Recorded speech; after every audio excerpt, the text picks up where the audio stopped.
The case and the arrest that shook a town. March 2021 began like any other in the small town of Bozeman, Montana.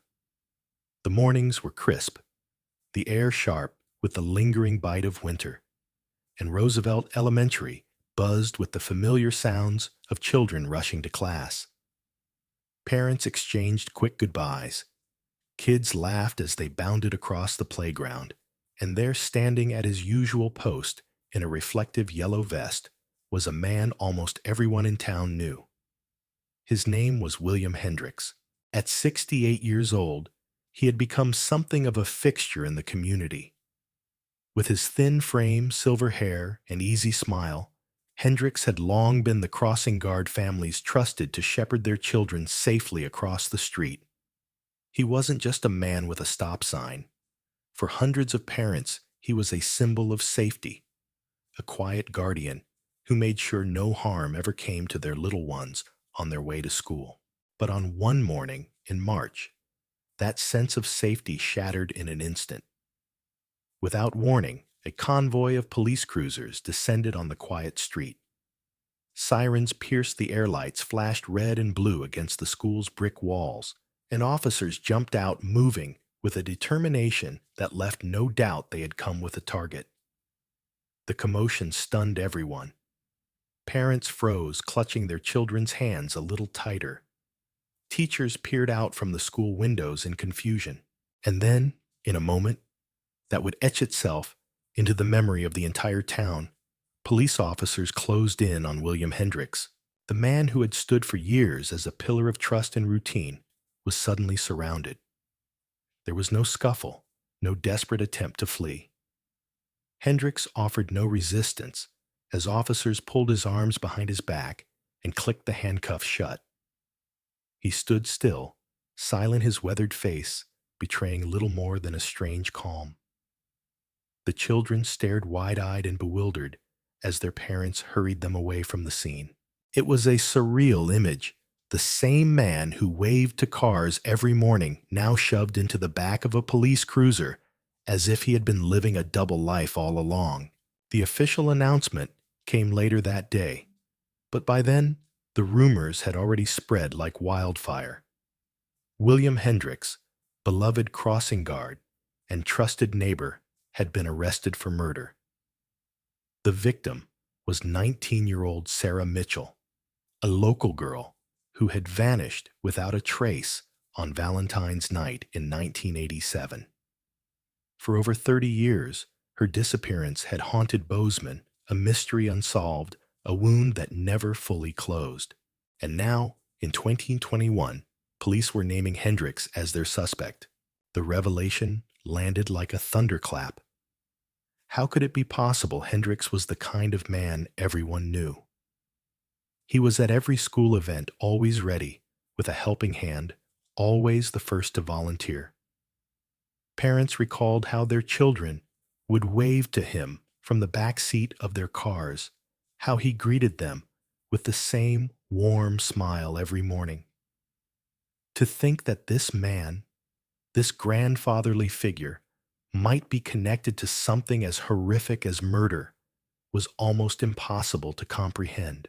The betrayal cut deep, leaving the community stunned and horrified. The arrest reignited memories many had long buried. Some residents still remembered the search parties of 1987, the missing posters, plastered across every telephone pole, the whispered fears that something terrible had happened to Sarah Mitchell.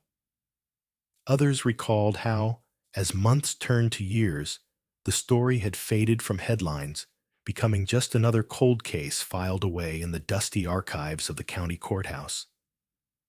But for Sarah's family, the pain never went away.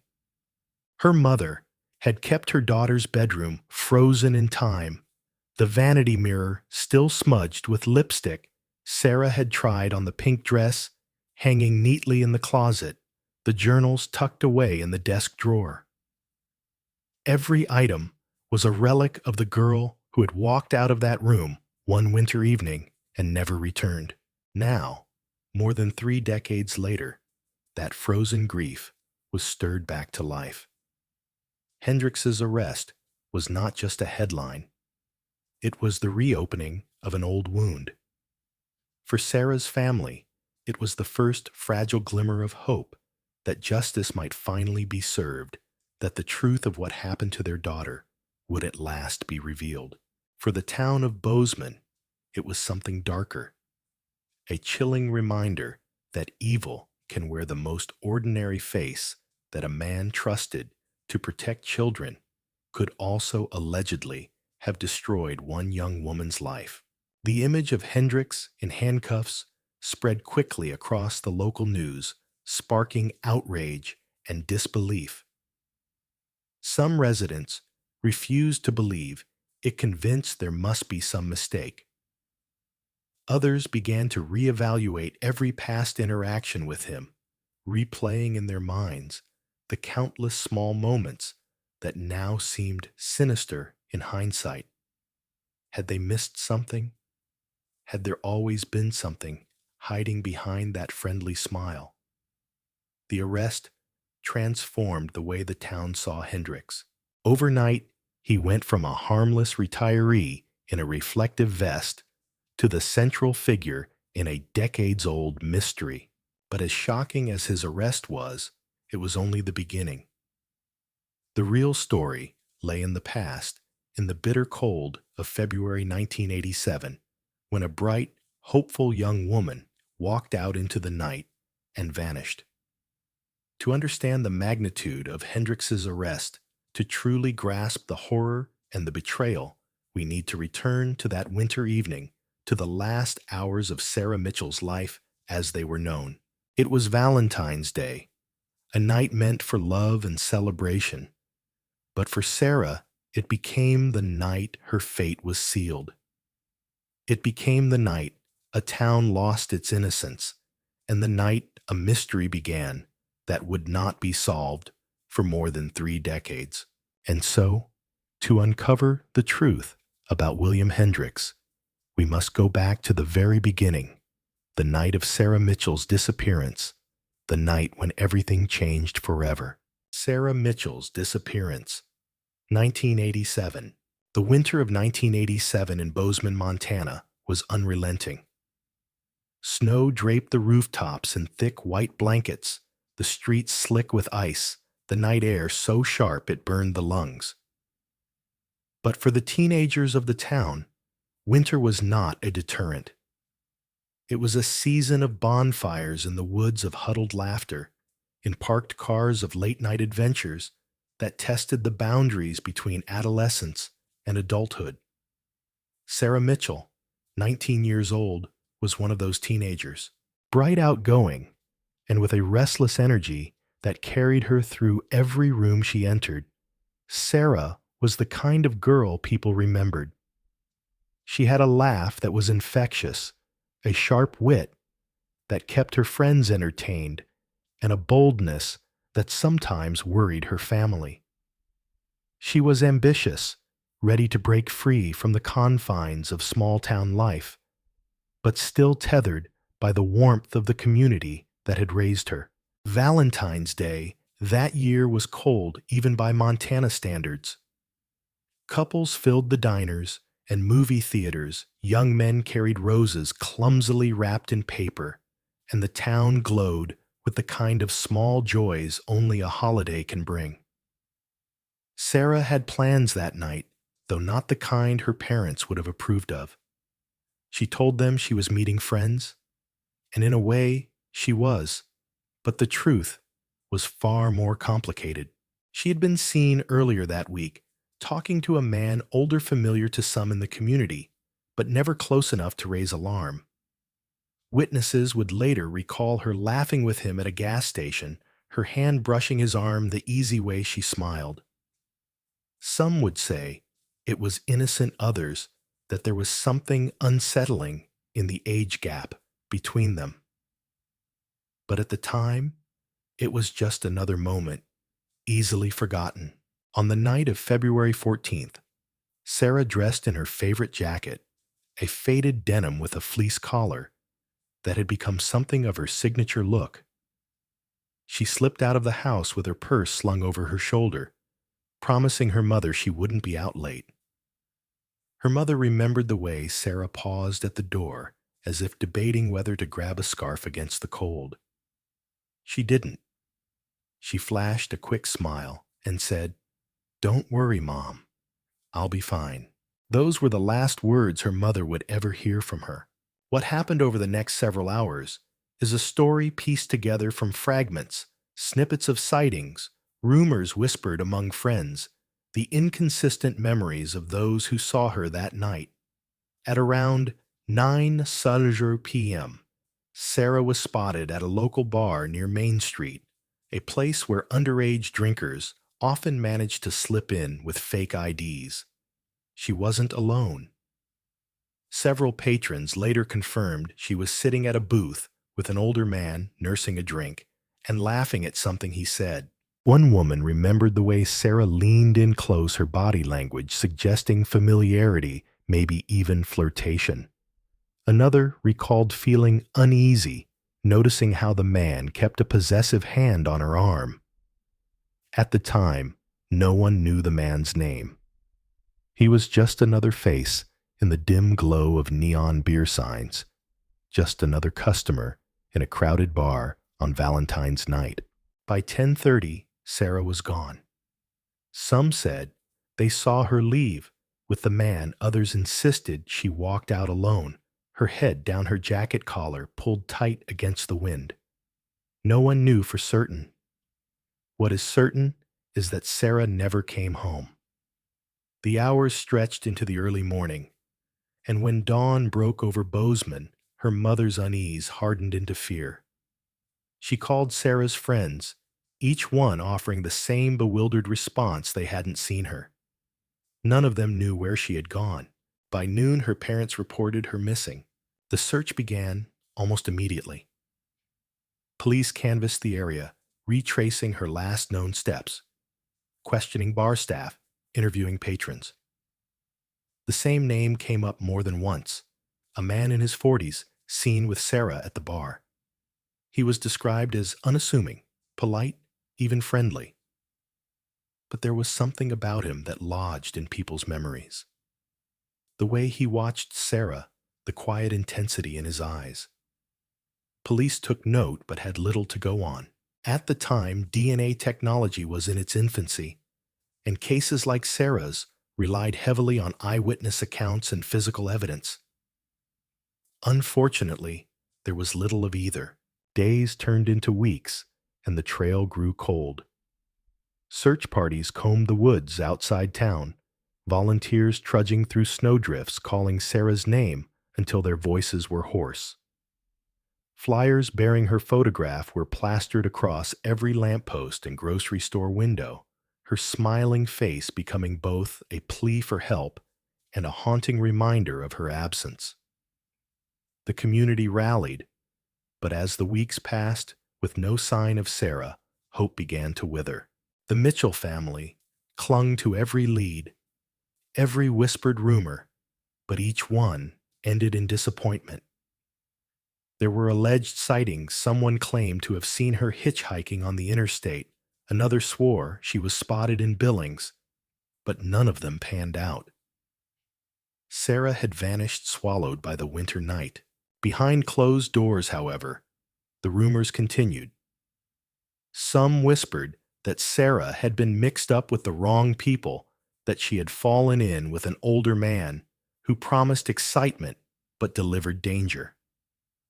Others speculated she had run away, eager to escape the suffocating limits of small-town life.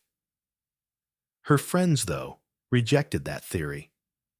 Sarah had dreams, yes, but she wasn't reckless enough to vanish without a word. She loved her family too much to leave them in the dark. Something had happened to her. They were certain of it. For her mother, the not knowing was unbearable. She refused to pack away Sarah's belongings, refusing to let go of the hope that her daughter might still walk through the door. Each night, she sat by the window, staring out into the darkness, waiting for headlights that never came. For her father, the pain manifested in anger. He demanded answers from the police, criticized their efforts, and grew bitter as the months dragged on. By the end of the year, the case was officially labeled cold. Sarah Mitchell's disappearance joined the long list of unsolved mysteries that haunted small towns across America in the 1980s. But even in its silence, the case never truly disappeared. For those who knew Sarah, her absence was a constant reminder of how fragile safety really was. For investigators, her file remained a puzzle unsolved, tucked away in the archives, but never forgotten. And for one man, an unassuming figure who continued to walk the streets of Bozeman, blending into the background, the shadows of that February night held a terrible secret. The town's long silence, 1987-2020. For most of America, the year 1987 faded into memory, with neon colors, pop songs, and headlines about politics and scandal. But in Bozeman, Montana, the year was frozen in place by the disappearance of Sarah Mitchell. Time moved forward, yes, but the wound left behind never truly healed. In the weeks after Sarah vanished, the streets were thick with speculation. People whispered in diners, in church pews, in the aisles of grocery stores. Everyone had a theory, but no one had answers. The silence that followed was not peaceful. It was suffocating like a snowstorm that never stopped falling. At first, the Mitchell family was surrounded by the kind of support only a small town can provide. Neighbors delivered casseroles. Friends organized search parties. Strangers pinned missing person flyers on every telephone pole in Gallatin County. But as the weeks turned to months, the search waned. People had jobs to do, children to raise, bills to pay. Slowly, life demanded attention, and Sarah's case slipped further from the front page. The flyers weathered in the wind, the ink fading, the edges curling until they were torn down or simply blew away. By Christmas of that year, Sarah's absence was no longer the town's tragedy. It was the Mitchell family's private sorrow. For Sarah's parents, the silence was unbearable. Her mother, Linda, lived in a state of suspended animation, unable to move forward, yet forced to keep going. Every knock at the door sent her heart racing. Every phone call in the middle of the night was an electric jolt of hope, only to collapse into despair when it was just a wrong number or a telemarketer. Her father, Charles, channeled his grief into anger. He accused the police of failing his daughter, of overlooking suspects, of letting leads go cold too quickly. But the truth was, law enforcement had little to work with. Without physical evidence, without witnesses willing to testify to anything concrete, the case was like a puzzle missing its most important pieces. By the early 1990s, Sarah Mitchell's name had become a kind of ghost in Bozeman. People still remembered her laugh, her energy, her restless spirit, but they spoke of her less and less. At high school reunions, her classmates raised toasts in her honor, but even those tributes dwindled over time. New tragedies took the spotlight, new faces filled the yearbooks, and Sarah's story faded into the background noise of unsolved mysteries. For a generation growing up in Bozeman, she was a cautionary tale whispered by parents. Don't walk alone at night. Don't talk to strangers. Remember what happened to Sarah Mitchell. But the younger kids, those born after she vanished, barely knew her name at all. The man who had been seen with Sarah that night remained a shadowy figure in the story. Police questioned him, yes, but without evidence, they could not hold him. He moved on with his life unbothered by the scrutiny, and over time people stopped pointing fingers. That perhaps is the most chilling part of the silence, the possibility that the person responsible for Sarah's disappearance had never left Bozeman that he shopped at the same grocery stores, attended the same church services, and waved at the same neighbors who had once whispered about him was a truth too heavy for the community to carry. Easier, perhaps, to let the silence settle than to face what it might contain.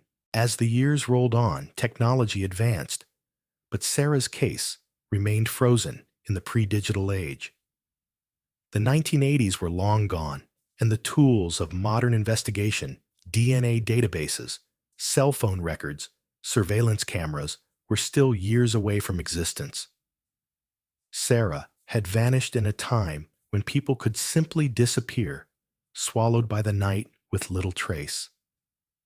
By the 2000s, the Mitchell family had grown older, their grief calcified into something quieter, but no less painful. Linda still set a place for Sarah at the Thanksgiving table, though no one spoke of it aloud. Charles died in 2008, never knowing what had happened to his daughter. His last words to Linda, a simple plea, "Don't stop looking." The silence, however, was not just personal. It belonged to the town itself. Bozeman grew in those decades, transforming from a quiet college town into a bustling hub for tourism and outdoor adventure. New businesses flourished, new residents arrived drawn by the beauty of Montana's mountains. For them, Sarah Mitchell was not a memory, but a footnote, a name on an old missing persons list, a faded article buried in the archives of the Bozeman Daily Chronicle. But for those who had lived through 1987, her absence lingered like a ghost that refused to leave. At town gatherings, at 4th of July parades, at school football games, the older residents carried the weight of that silence, even if they never spoke of it aloud. What makes silence so powerful is not the lack of sound. It's the way it fills the spaces between words, the way it shapes the lives around it. Sarah's friends grew up married, had children of their own, yet they never forgot the night she disappeared. Some carried guilt, wondering if they could have done more, if they should have noticed the signs, if they should have stopped her from leaving the bar with that man. Others buried their memories, choosing not to reopen wounds that never truly healed. But whether they spoke of it or not, the silence followed them, a shadow stretching across decades. Then in the 2010s, something shifted. Across America, cold cases were being reopened, thanks to advancements in forensic technology.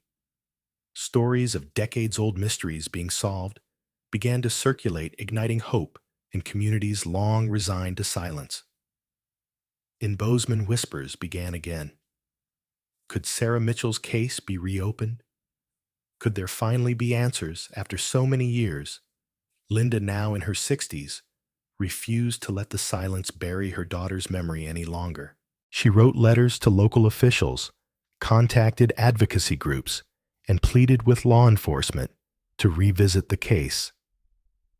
"My daughter deserves more than silence," she told a local reporter in 2016. "She deserves the truth." And then in 2020, the silence cracked.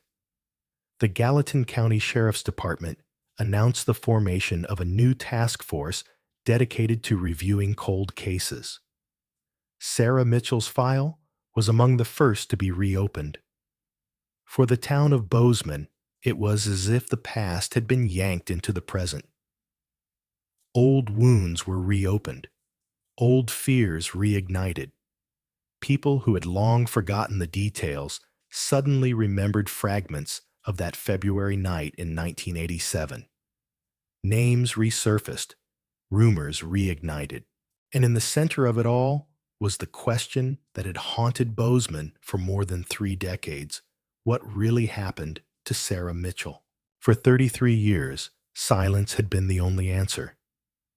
But silence, like snow, can only bury the truth for so long. Beneath it, something darker had always been waiting. And now, for the first time in decades, that truth was beginning to stir. The reopening of the case, 2020.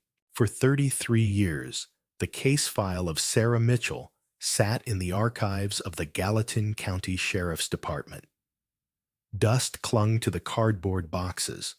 Photographs inside had begun to curl at the edges, and cassette tapes containing witness interviews grew brittle with age. For decades, it seemed her story had been left behind, abandoned to the shelves like a relic of another era. But in the winter of 2020, a quiet shift began inside those walls. A new generation of detectives, armed with technologies that had never existed in 1987, pulled the file out of storage. And with it, they awakened a mystery that had slept for too long. Detective Lisa Chen had arrived in Bozeman in 2019, transferring from Seattle after years of working on complex cold cases.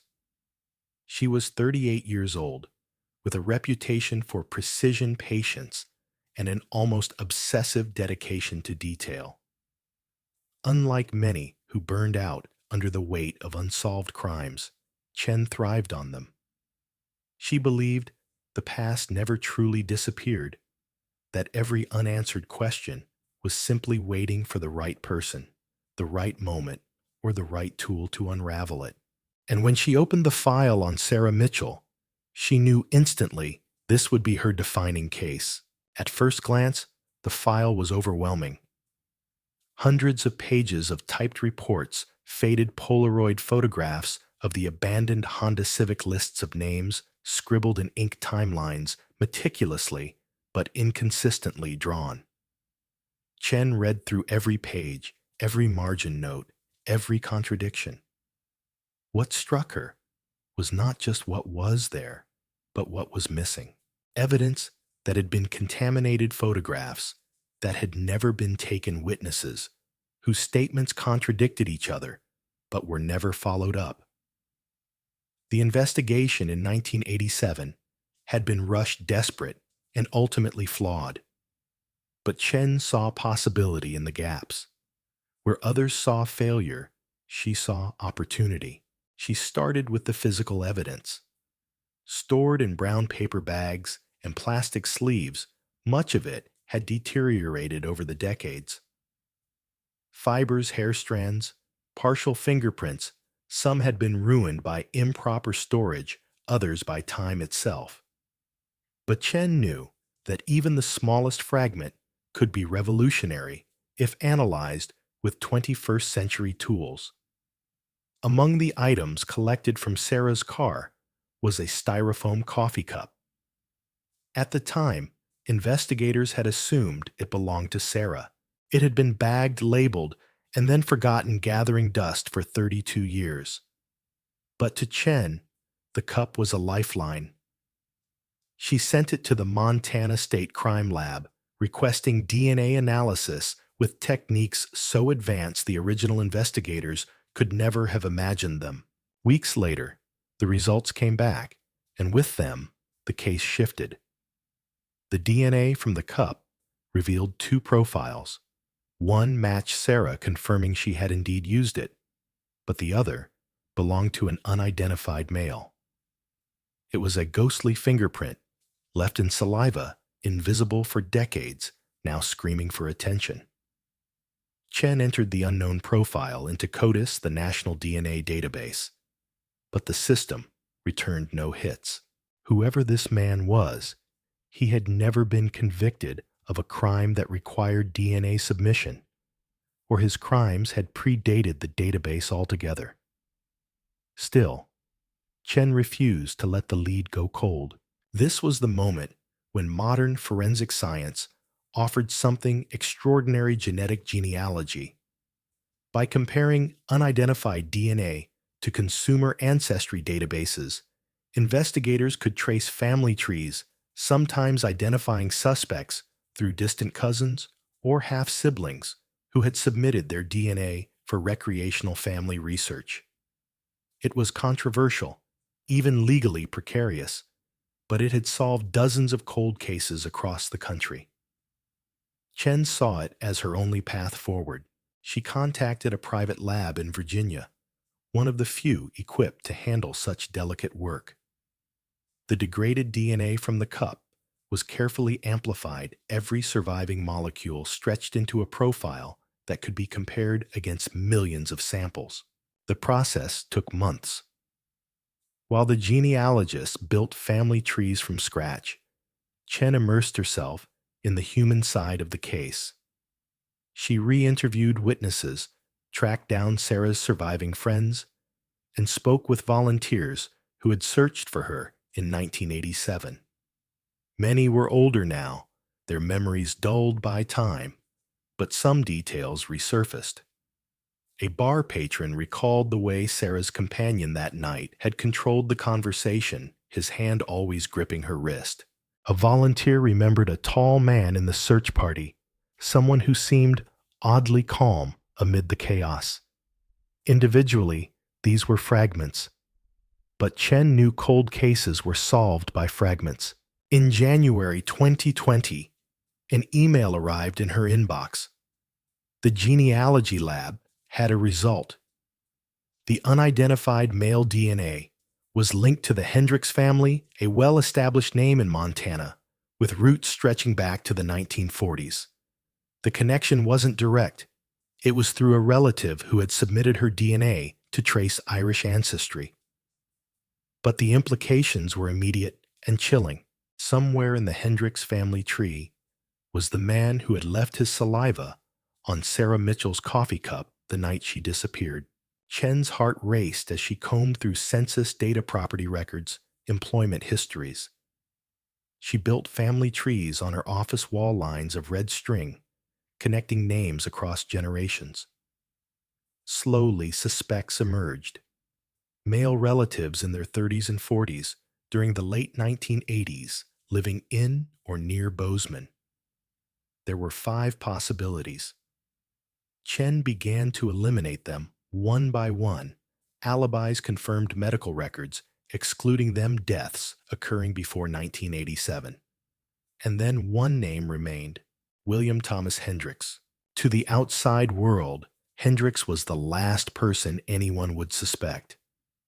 He had lived in Bozeman since the 1970s.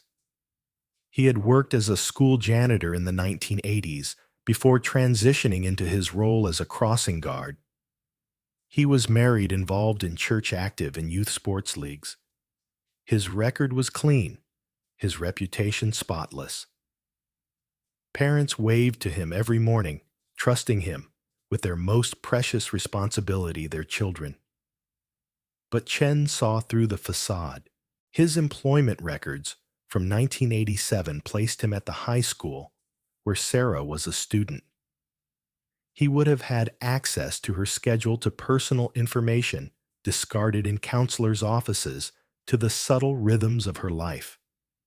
He had the opportunity, the proximity, and now, thanks to DNA, the link. But suspicion was not enough. Chen needed proof that would hold up in court. She placed Hendricks under quiet surveillance. She followed him to coffee shops, to grocery stores, to the elementary school where he still worked. Each time he discarded a coffee cup or cigarette butt, she collected it, sending samples to the lab for comparison. Each time the results came back the same, a perfect match to the unknown DNA found on Sarah Mitchell's cup. There was no longer any doubt. The man Bozeman trusted most was the same man who had haunted its darkest mystery for 33 years. Chen sat at her desk, staring at the photographs she had taken of Hendricks during surveillance. There he was, waving at children, setting out orange cones, chatting with parents. The juxtaposition was unbearable. The image of a kind neighbor, layered over the reality of a predator who had taken a young woman's life and hidden the truth for decades. The silence of Bozeman was about to be shattered forever. The arrest of William Hendricks, 2021. For months, Detective Lisa Chen carried the weight of a secret she could tell no one. She had the DNA evidence. She had the genealogy connections. She had the discarded coffee cups and cigarette butts, each one tying William Hendricks inexorably to the night Sarah Mitchell vanished. But until she had built an airtight case, until there was no possible doubt, she could not move. In cases this old mistakes were fatal. Defense attorneys would pounce on any technicality, any lapse, any procedural misstep. Chen knew she had only one chance to do this right. Her days became a pattern of surveillance and documentation. She shadowed Hendricks as he lived what looked from the outside like the most ordinary life in the world. He stopped at the same grocery store every Tuesday. He attended church with his wife every Sunday.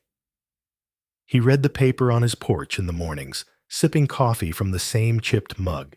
At Roosevelt Elementary, children waved to him with unguarded affection. Parents smiled as they drove past, and Hendricks returned every gesture with the warmth of a man who seemed incapable of cruelty.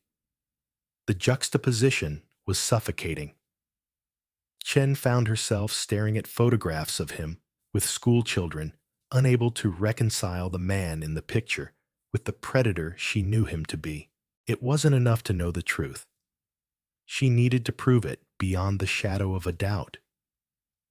She pulled records from the 1980s, combed through employment logs, and tracked Hendricks's movements during the time Sarah disappeared.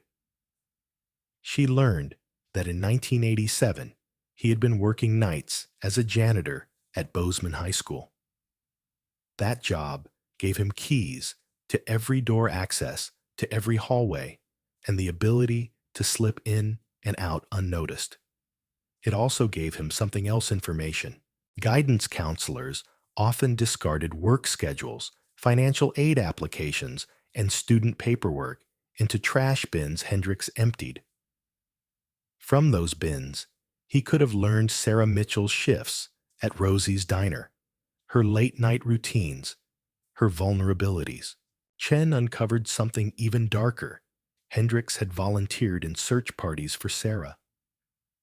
She found his name on the lists of volunteers who combed the snowy fields in February 1987, his face frozen in photographs of townspeople clutching lanterns and calling Sarah's name.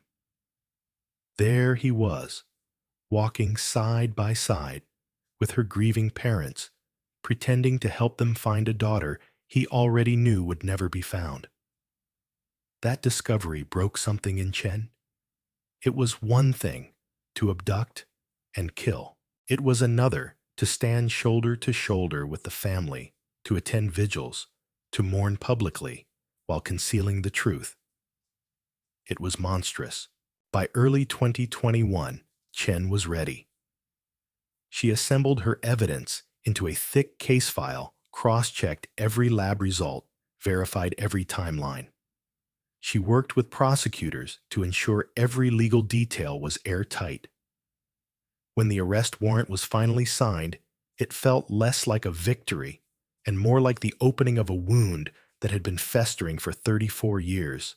The morning of March 15th, 2021, dawned like any other in Bozeman. The air was crisp, the streets damp from melting snow. At Roosevelt Elementary, Hendricks arrived early, as he always did, setting out orange cones in the parking lot to guide parents through the drop-off zone. To anyone watching, he looked like the same man he had always been: steady, reliable, harmless. But this morning, Detective Chen and her team were waiting. At 6:00 a.m., squad cars rolled silently into the lot. Officers stepped out their boots, crunching on the asphalt, their eyes locked on Hendricks. Parents had not yet arrived. The lot was still quiet, the moment chosen deliberately to avoid a public spectacle. Hendricks straightened as they approached, squinting into the rising sun. Chen herself stepped forward, badge in hand.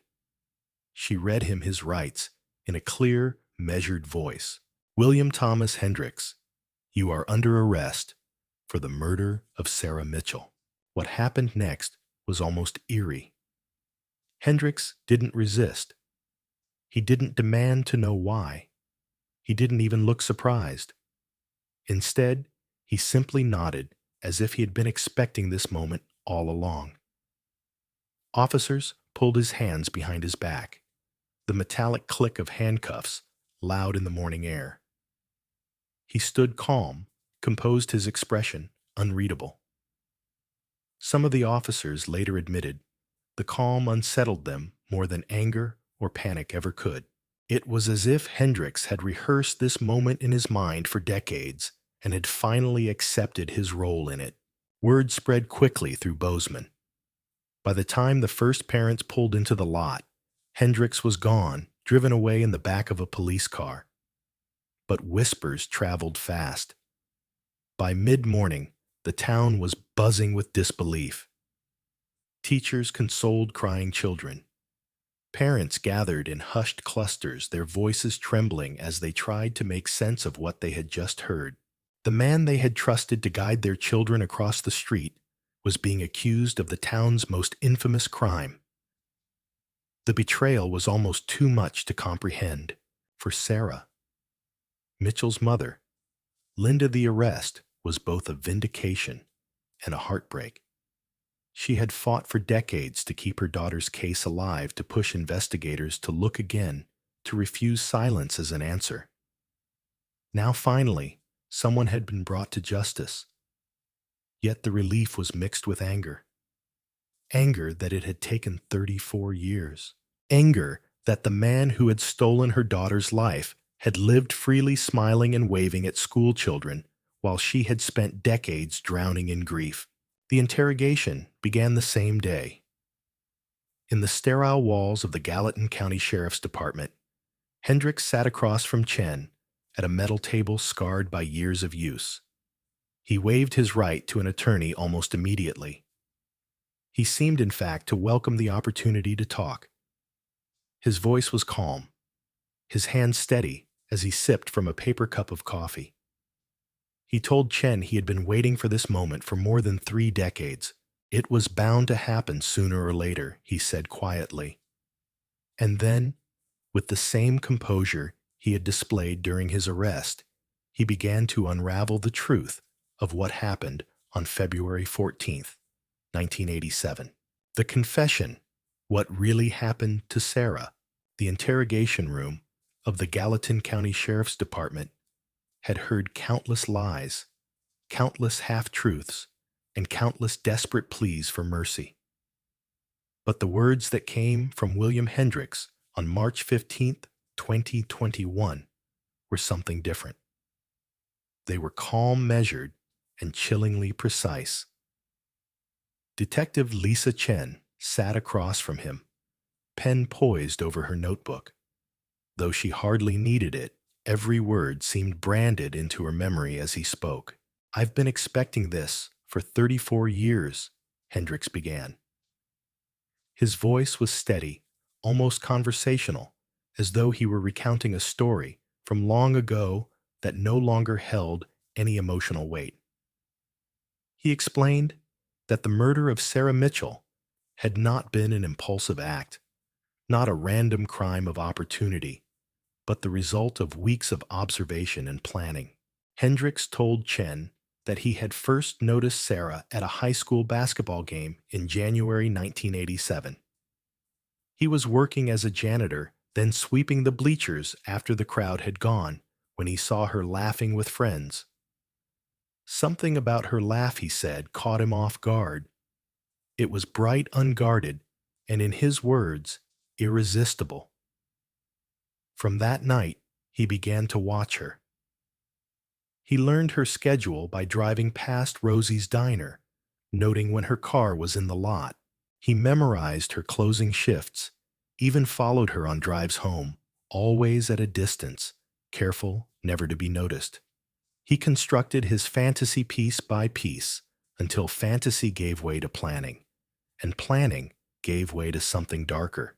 On Valentine's night, Hendricks prepared his trap.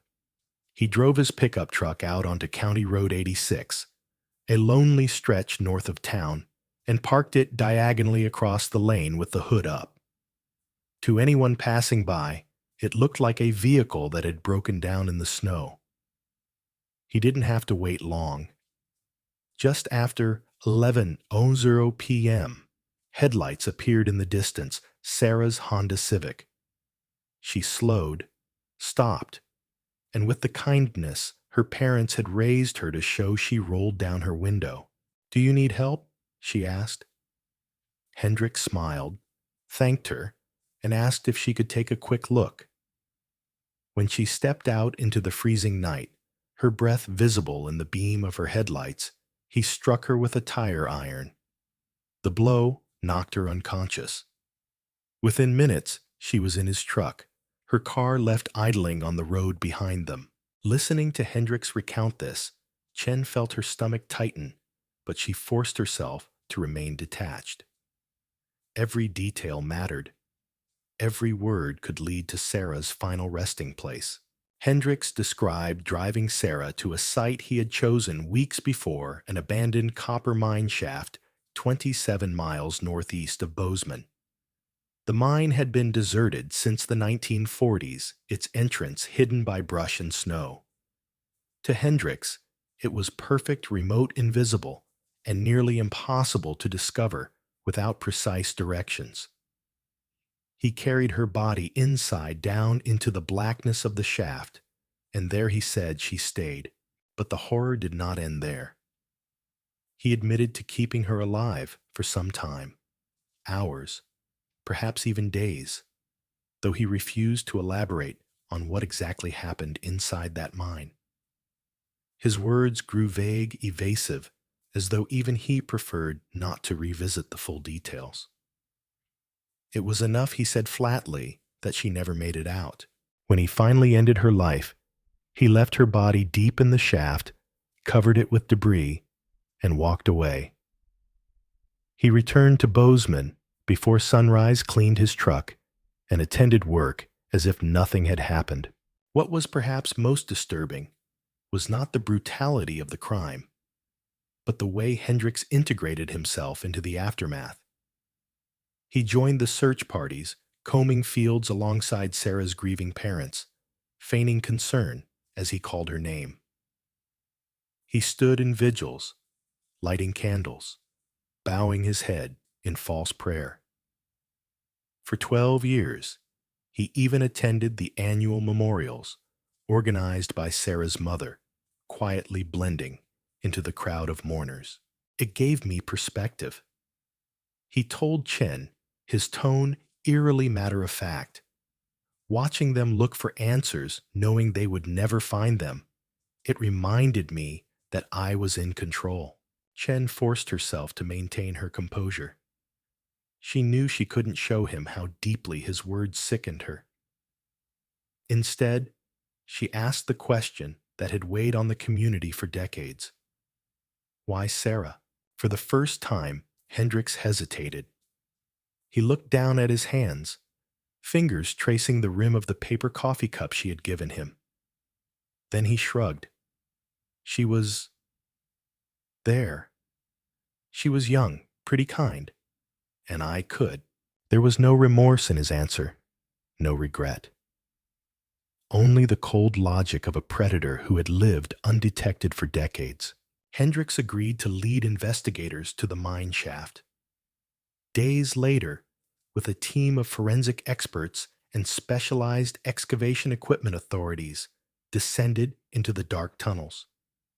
The air was damp, filled with the smell of rust and earth, and there, buried beneath debris, they found what remained of Sarah Mitchell. After 34 years, she was finally brought home. News of the confession and recovery spread through Bozeman like wildfire. For many, it was a moment of closure. For Sarah's mother, Linda, it was both a blessing and a curse. She had spent decades searching, begging for answers, imagining every possible outcome. Now she had the truth. But the truth was worse than any nightmare she had conjured. The town, too, reeled from the revelation. Parents struggled to reconcile the image of the gentle crossing guard with the man who calmly described luring a teenager to her death. How could we not have known was the question on everyone's lips. How could a man so deeply woven into the fabric of their daily lives have carried such a monstrous secret? Hendrix's confession stripped away any remaining illusion. The man they thought they knew had never existed.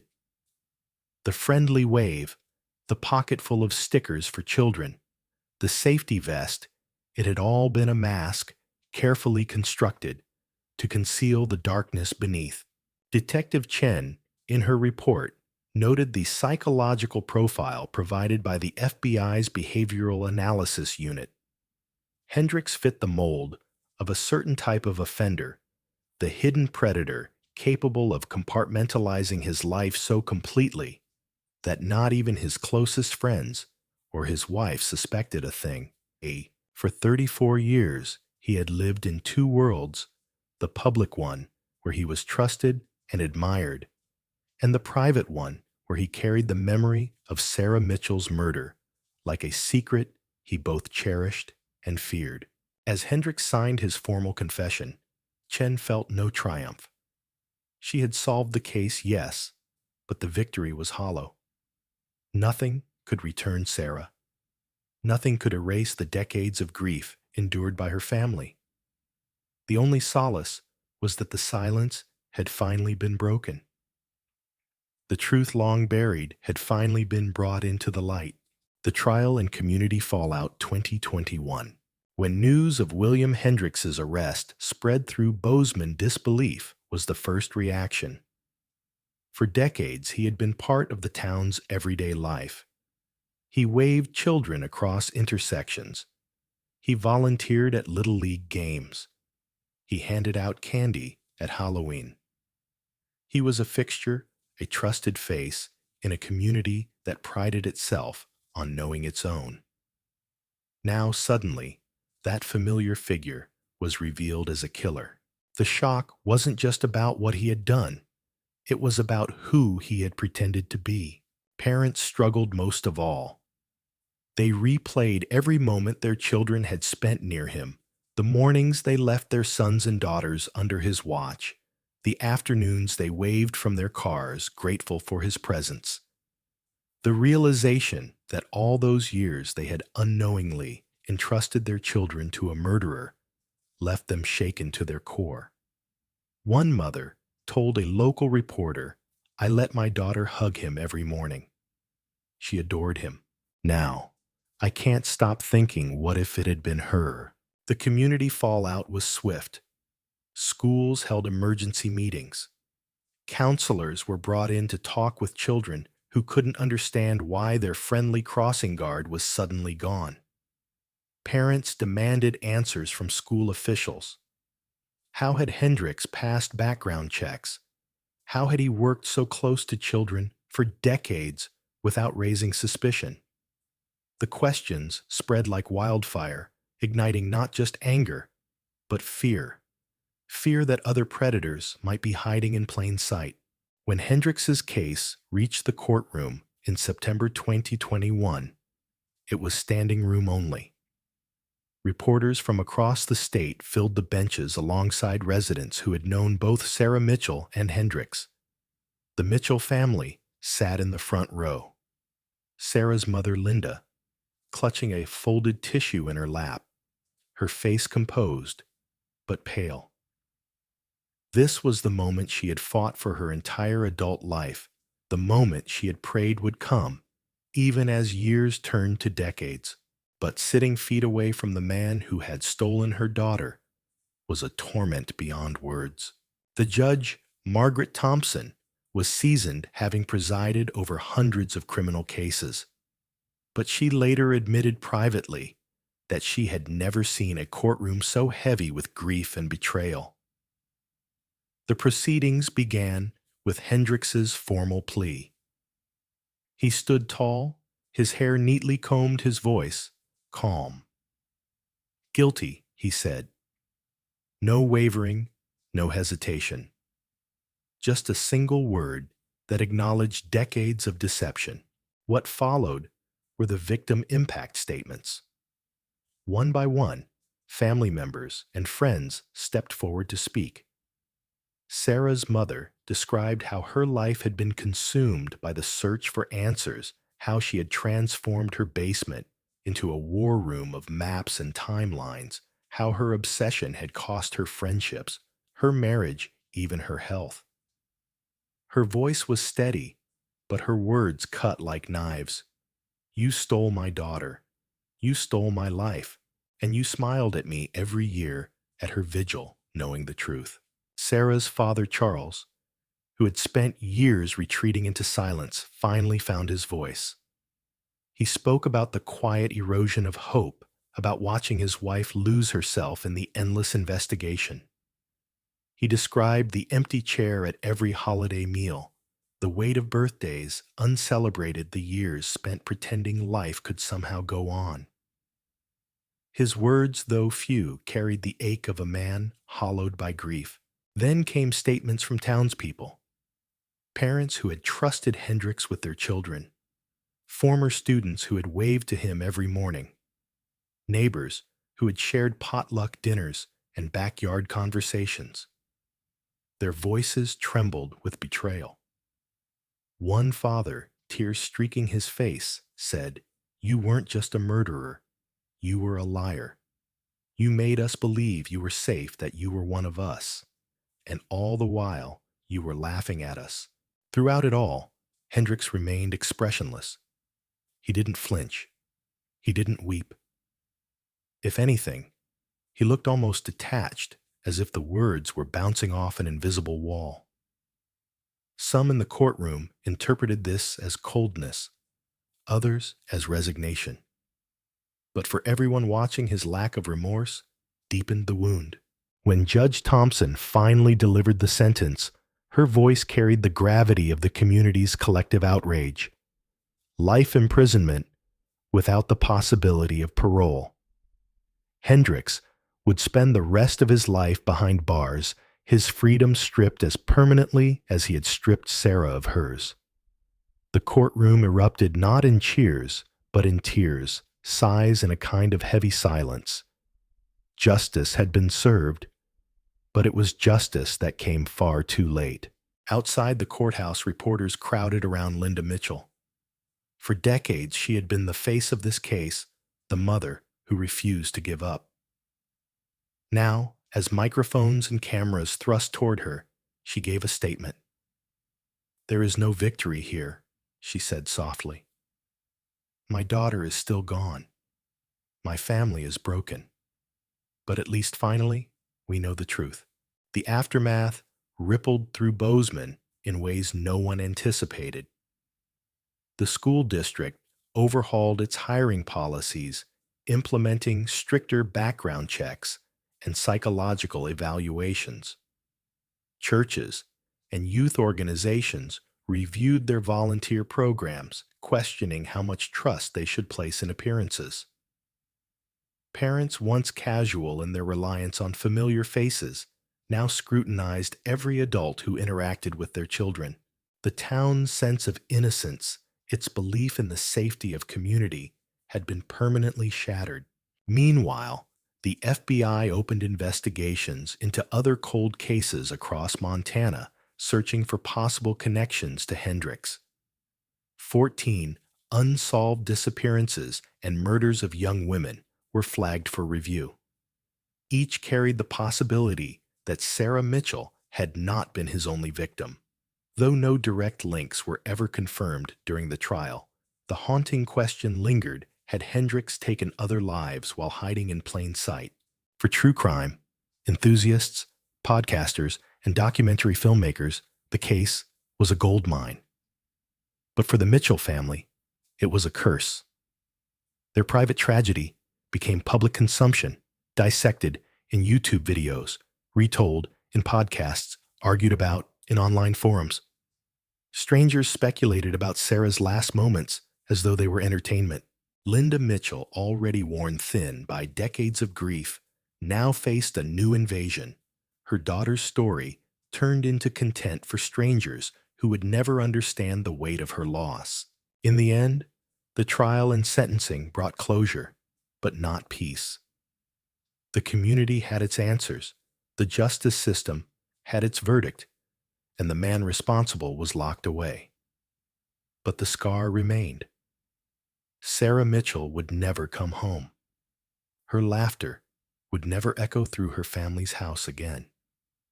And the people of Bozeman would never again look at a friendly neighbor without wondering what darkness might lurk behind the smile.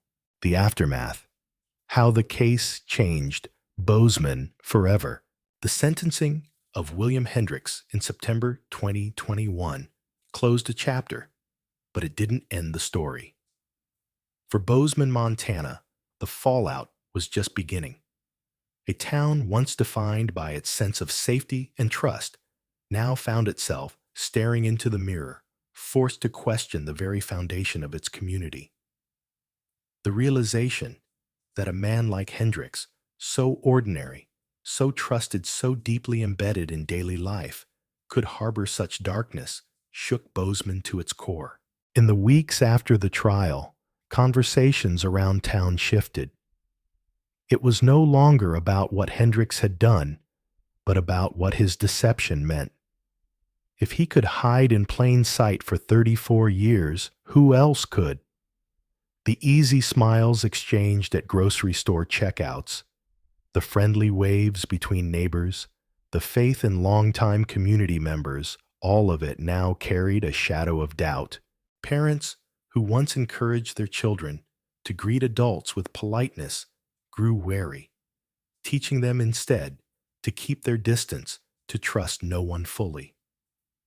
It was a subtle but undeniable transformation, the loss of innocence in a town that had once prided itself on familiarity. The school district faced the harshest scrutiny. How had Hendricks, with unfettered access to children for decades, slipped through the cracks? Administrators rushed to overhaul hiring policies. Mandatory background checks became stricter.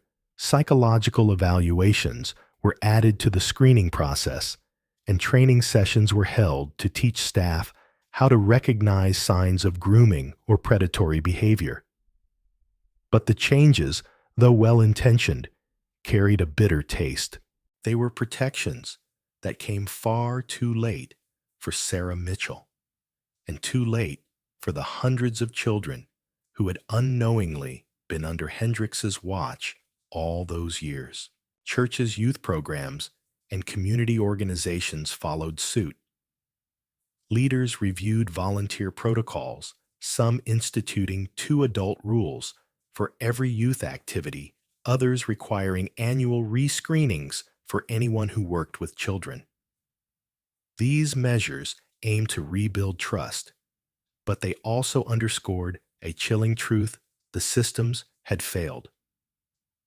They had allowed a predator to embed himself at the heart of the community, cloaked in the very image of service and safety.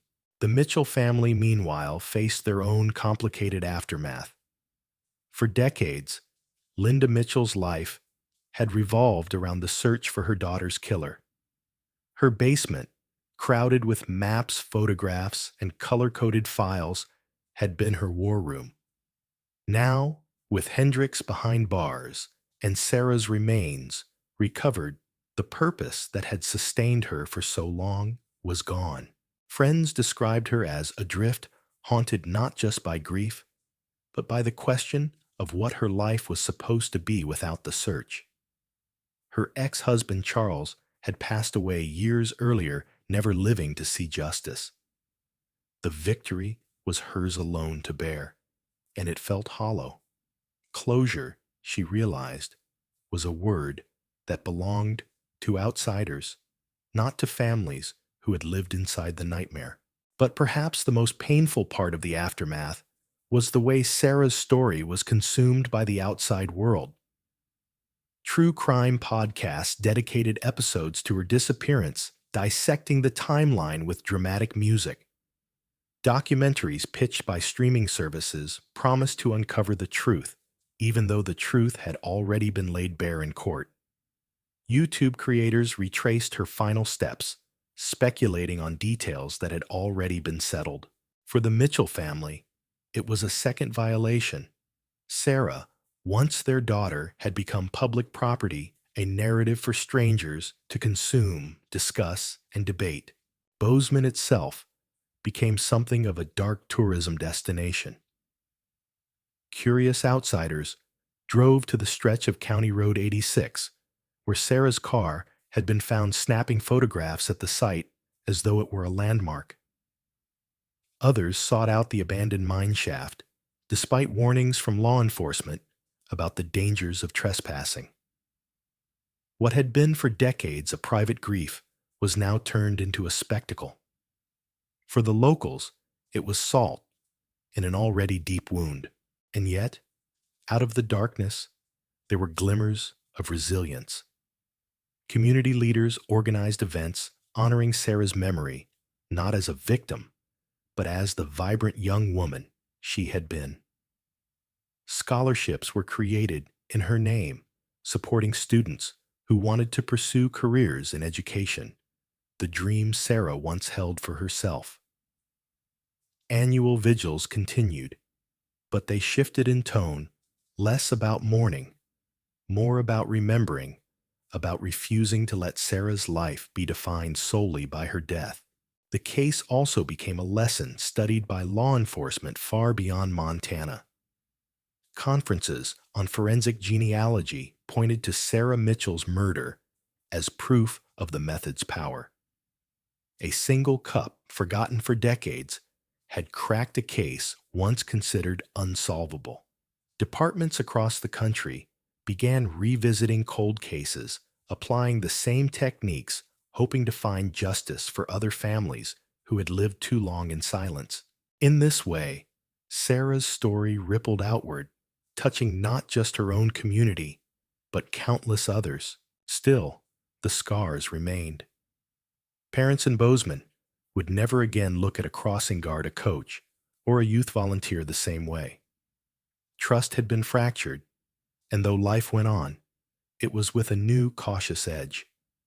For children growing up in the years after Hendrix's arrest, Sarah Mitchell's story became a cautionary tale told not in whispers this time, but in deliberate protective warnings.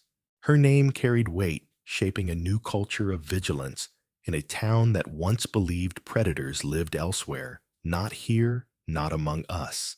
Detective Lisa Chen, who had carried the case across the finish line, was both praised and burdened. She received awards, commendations, recognition for bringing justice to Bozeman's longest-standing mystery. But privately, she struggled with what she had uncovered. She had looked into the eyes of a man the town had adored and seen only emptiness. She had listened as he described the abduction and murder of a teenager, as though he were recounting a grocery list. For all her victories, Chen admitted later, the case left her changed. "You don't come out of something like that untouched," she said in an interview. "It stays with you. Sarah stays with you." In the end, what William Hendricks stole was not only Sarah's life. He stole Bozeman's innocence.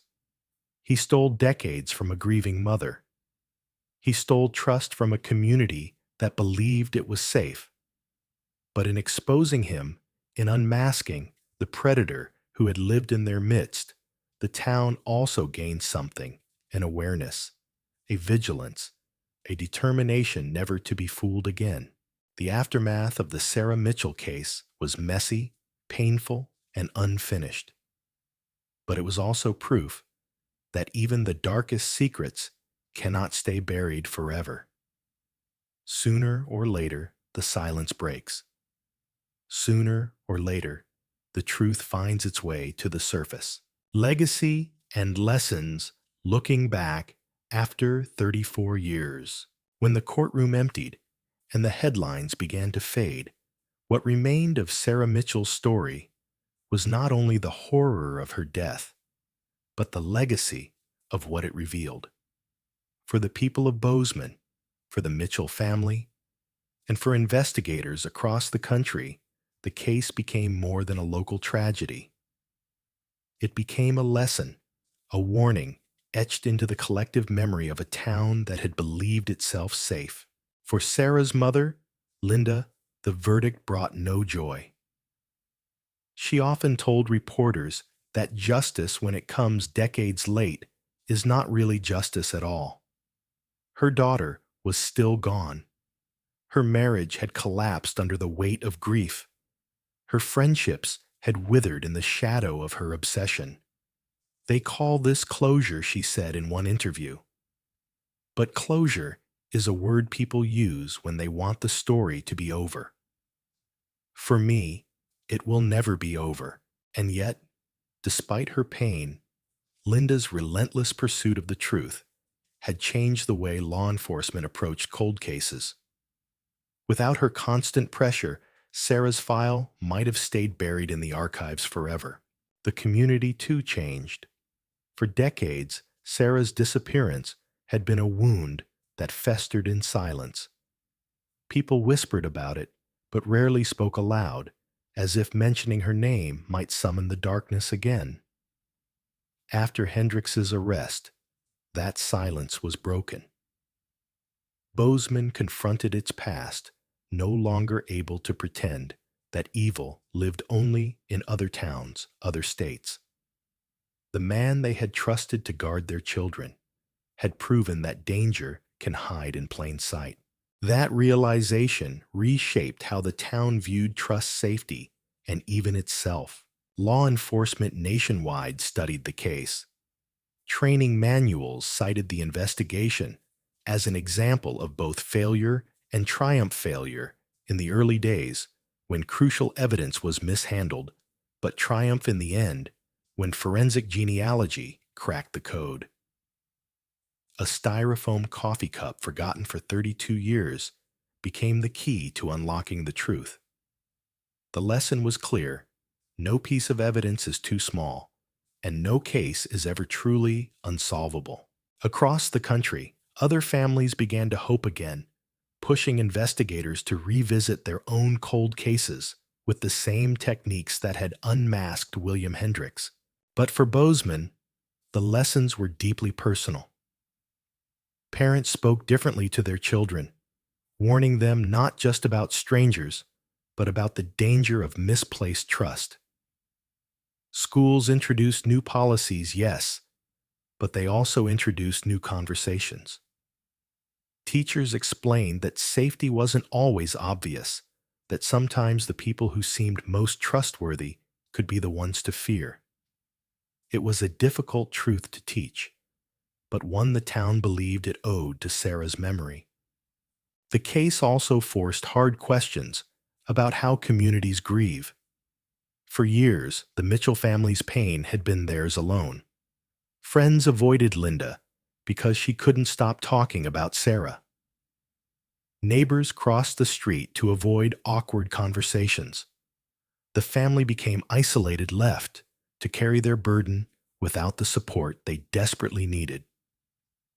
After the truth came out, people admitted their mistakes. They acknowledged how they had turned away, how their discomfort had compounded the Mitchells' suffering.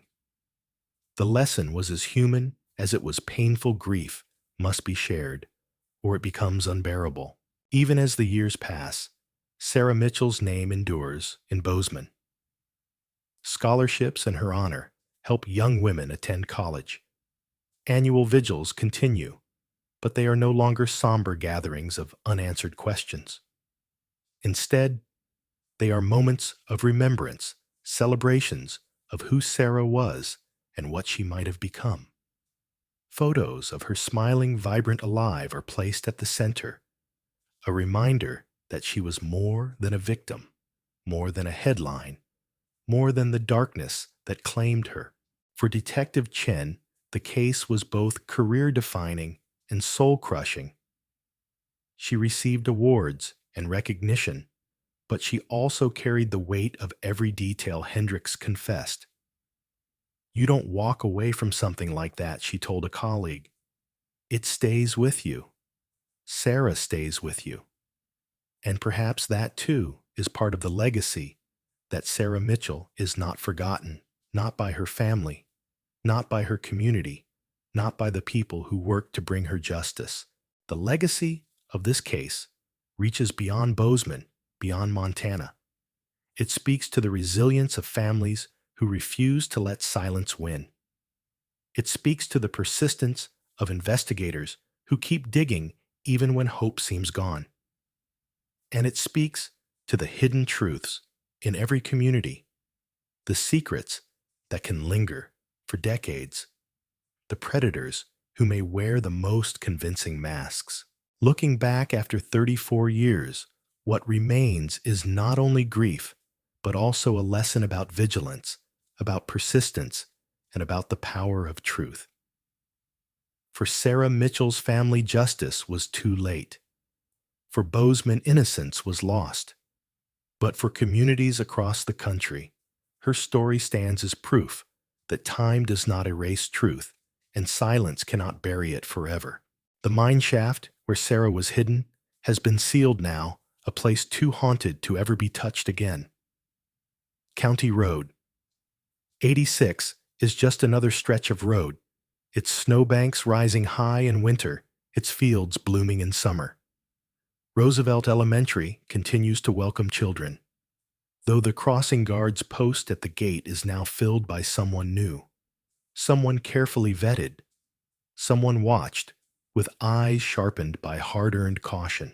And yet every February 14th, when the town gathers to light candles and lay flowers, Sarah's presence is felt, not as a ghost, but as a reminder of the daughter who was loved, the laughter that was lost, and the truth that no matter how deeply buried, will always find its way back to the surface. Sarah Mitchell's story is one of loss, betrayal, and delayed justice. For her family, 34 years passed before the truth finally came to light. For the people of Bozeman, trust was shattered when the mask of a familiar neighbor fell away. And for all of us, her case stands as a chilling reminder that evil can hide in plain sight, that sometimes the people we think we know best are the ones we should fear most. But Sarah's story is also a testament to persistence, to a mother who never stopped searching, to investigators who refused to let the trail grow cold, and to the power of truth that no matter how deeply buried, always finds its way to the surface. If Sarah's life and legacy have moved you, let her story live on by refusing silence in the face of injustice. Remember her not just as a victim, but as a vibrant young woman who deserved more time, more love, more life. Thank you for watching and for walking through this difficult journey with us. If you want to see more stories like this cases where justice comes late but still comes, please take a moment to like this video, leave a comment sharing your thoughts or feelings about the case, and most importantly, subscribe to the channel so you don't miss future true crime investigations.